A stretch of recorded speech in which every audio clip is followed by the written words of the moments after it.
But essentially, you go through there, you're driving, you're riding, you don't know where you're going faster, where you're improving, if you're improving at all. Like, oh, my fastest lap. Well, so it's your fastest lap.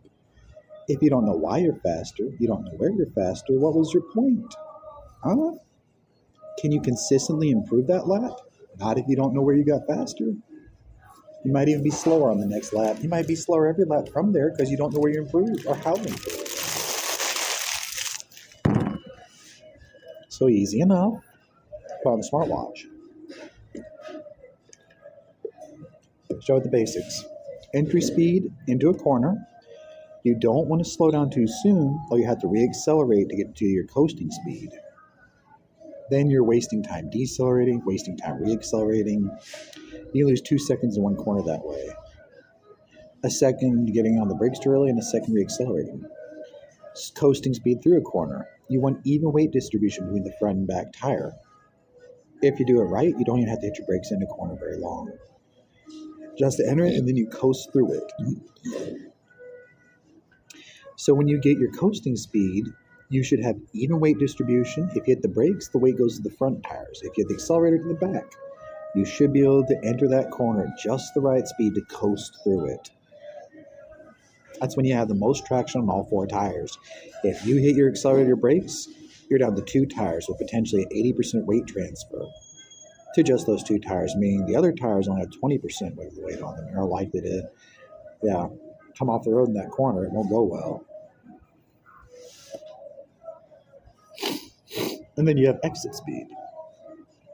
If you're able to maintain a good coasting speed, even weight distribution across your tires, you can accelerate out of a corner fairly strong with good traction. But if you rode the brakes too much, you only had 20% of the weight on the back tires, 80% on the front, and then you get on it, the back tires, well, they spin and you slide out of the corner, right off the road.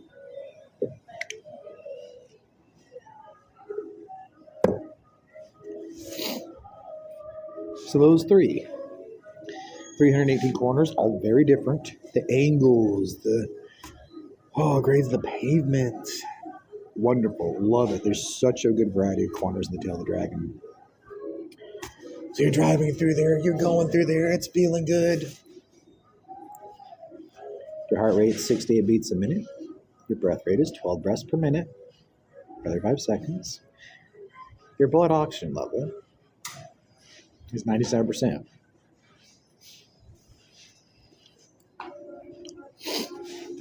And you're going through and you feel good how you go. Although that's that corner that, it's the carousel. One of the most dangerous because it throws that way back and forth until the weight transfer overpowers suspension. It comes up on 2 tires. The whole car spins around.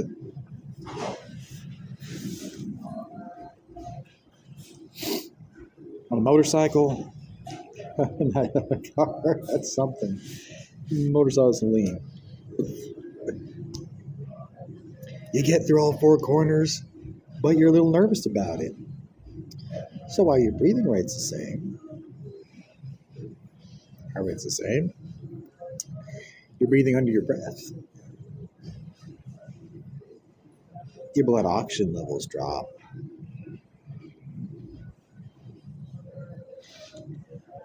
In 500 milliseconds, roughly a second and a half, they drop 1%. To 96% blood oxygenation. Well, your heart rate's the same, your breath rate's the same, but the efficiency of that oxygen exchange has changed. Sometimes you breathe under your breath, a little nervous, not sure how things are going to go.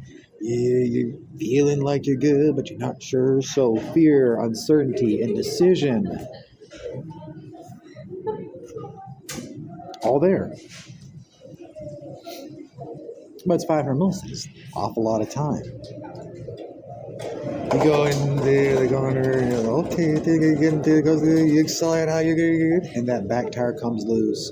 Whoop, shakes all over the road, almost throws the motorcycle off of that thing with you on it. You go, catch your breath, inhale real sharply. Your blood oxygen goes up 300% in less than 5 milliseconds. The oxygen exchange is that quick. Well, that's more than 100 times as fast as the 1% decrease with the 3%, 300% more difference increase. You went to 99% blood oxygenation in less than a 50th of a second. Like, oh, that wouldn't surprise you, huh? So surprise. Yep. A little bit of excitement. Y'all saw that. Some stupid, I'm alive grin.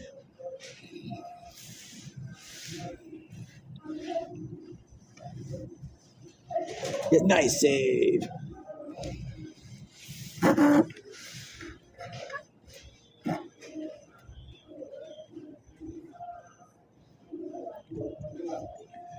But your breath rate and your heart rate are the same. Haven't changed.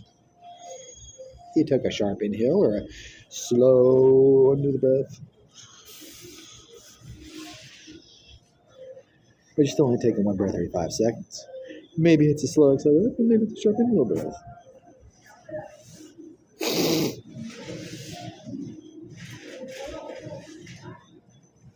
But we can see all that, so we know where you need to improve. We know why you need to improve. And you're like, well, I can only remember 100 of these corners. Like, ooh, most people can't remember 24. That's pretty good. But there are 318 of them. And you probably don't know which ones you're literally, they all start to feel the same. Or you're having so much fun with them, you're not really paying attention. So, and see all of, your speed right there. Directly off of the wheel speed sensor, OBD2. Far more accurate, right down to 100th of a second. You can see accelerometer readings. See when you make inputs before the speed changes.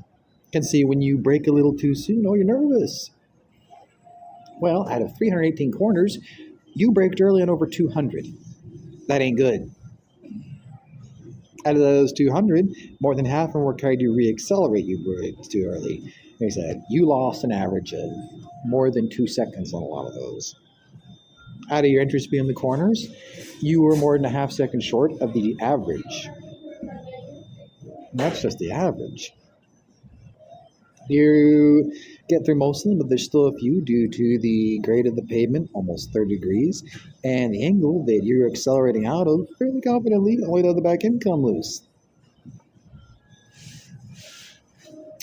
So keep working with them on that. And like, okay, well now they know where they're slowing down. They know why they're slowing down. So they start working on that. Look at that. When you actually know where you need to improve, you can improve. When you know where you're looking to get faster, what you can do better. And you want that smartwatch yet? Oh, what you gonna go through 11 miles of this? No idea. Yeah, if you're faster, it kind of feels faster.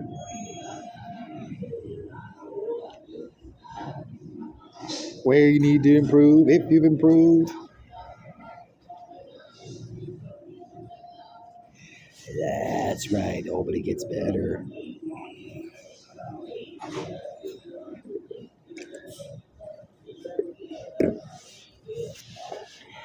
Because we're coordinating all the riders and all the drivers together. Every smartwatch, we can see how they ride together. We can see what they work over. We can change all of their pacing. We can see every single one of them. So as we ride, as we start going through, as we get anything else going, it's like, all right. So we have an average across all of them after a while, and everyone makes and meets that average. Then we start adding a little more. Weight transfer between the front and back of the motorcycle. Center of gravity. Lean angles are fun. Everyone likes knee drag at 30 miles an hour, but it's really not all that effective at getting you through corners and can actually slow you down.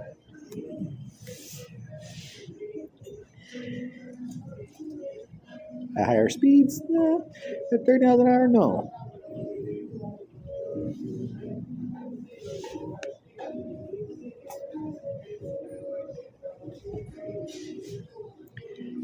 And so let's see here, 318 corners. Now we got our average up. Everyone's meeting their average. We don't leave anyone behind. We get to talk to everyone. So in a group, when some are left behind or some are doing well, we know exactly who to talk to. exactly who knows. They're like, all right, we can make sure everybody meets this average, and then we can focus on people individually. And like, we didn't get this in all these classes. Like, well, it's the National Auto Sport Association. They don't use smartwatches. They do have good classes, especially for a lot of their rallycross drivers stunting it through there.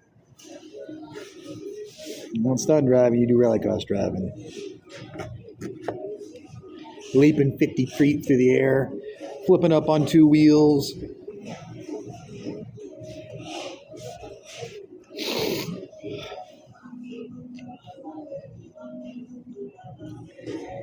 Getting there and really getting everyone there. When everyone meets that average, all right, you're gonna do a little more. So here we go. Now, there are 318 corners. So if you make it a tenth of a second faster into that brake zone, which is less than a tenth of a second, right? Or if you hold speed 0.2, not a joke, 0.2 of a second. That's a fifth of a second faster. I don't know if y'all understand how much faster that is. It's fucking faster. Now, that's from a good average already. So this is improving. This is not, hey, this is actually improving, but fifth of a second is substantial. So out of 318 of them, you're a fifth of a second faster in all of them with the entire group. Like, very good. You've learned 11 quarters. And now our coasting speed, fifth of a second faster. Our acceleration out, fifth of a second faster. By the time you've decelerated, held your cornering speed and accelerated out, 3/5 of a second faster per corner.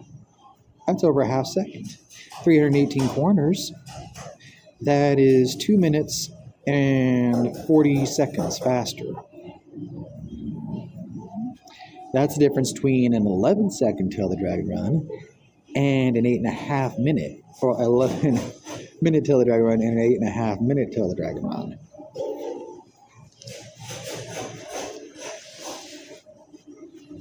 That's at a fifth of a second. Then we start getting towards a third of a second. Almost twice a fifth of a second. Like, you can't do that. Oh, but we can. So the smartwatches are for, and we make sure that everybody, everything goes faster.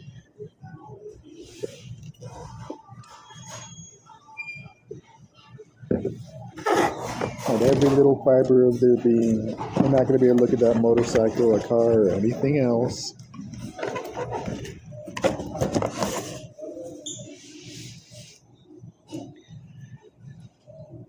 Without that smartwatch. Got all the G-force, the time the G-force heads in each direction, can literally map the track out entirely with accelerometers. Tesla Electronics can do 1,000th of a G. Got thousands of them back when they were pretty big with the Pro SSs and the Pro RRs.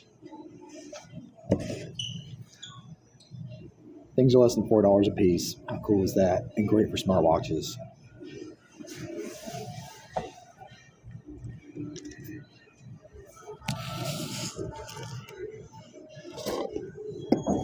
Then all this in about, laps take around 10, 15 minutes. 15 minutes till they get the average up. About 12 minutes once it's there.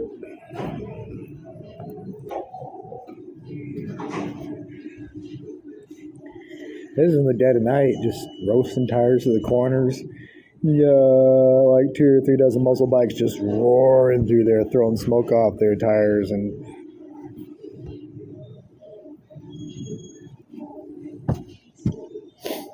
there's a little go-kart Miatas there roasting their tires too. But they're like heavily, so they're going at like a 20-degree angle, so they don't have full coverage to the ground. Made corner, but not a lot of rubber on the road, straight lining.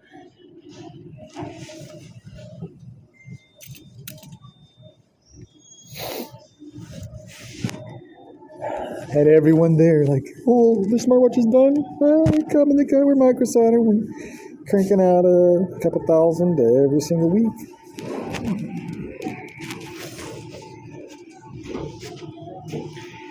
Now there are tens of millions of them. And every single one of them, there are 40 million smartwatches going to the Great Smoky Mountains every year.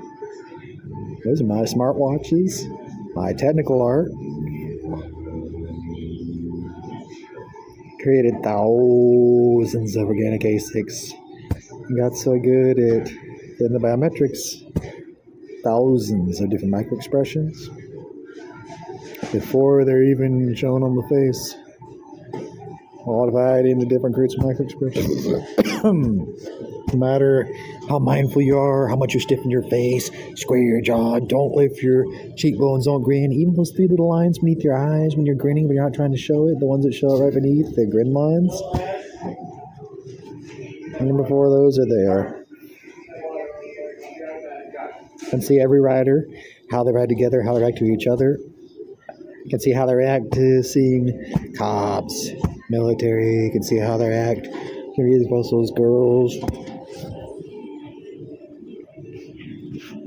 You can see who they do know, who they don't know, who they're familiar with, who they're not familiar with. It makes them impossible to actually try and mess around with. You can't infiltrate them. You can't fool them. You can't really desert them. Essentially shutting down every intelligence agency, whether it's counter surveillance, it's counter infiltration. SmartWatch Militia, which is very valuable, very cool on a motorcycle, but found thousands of applications for militia that are far, far more valuable to them than just the motorcycling, but great for that too. And now, SmartWatch Militia have become foundational to thousands of militia, making it impossible for government military to infiltrate them.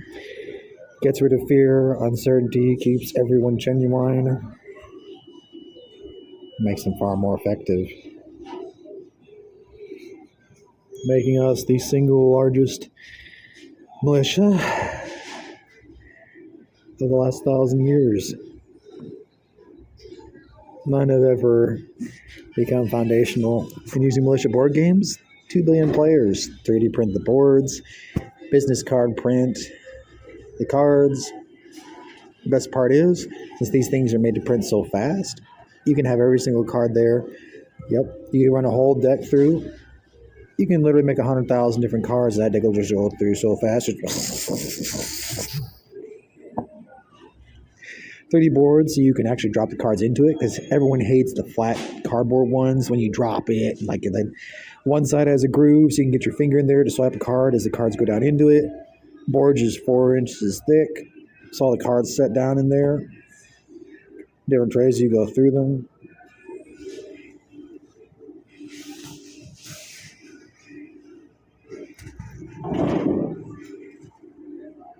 Always been hundreds of years ahead. Radicalist genius. Courtesy of George Orwell's 1984. Julia was my muse. She is an ideal, really. She is my type of woman. Oh, yes. The cheery chirpy. Brilliant, but radicalist.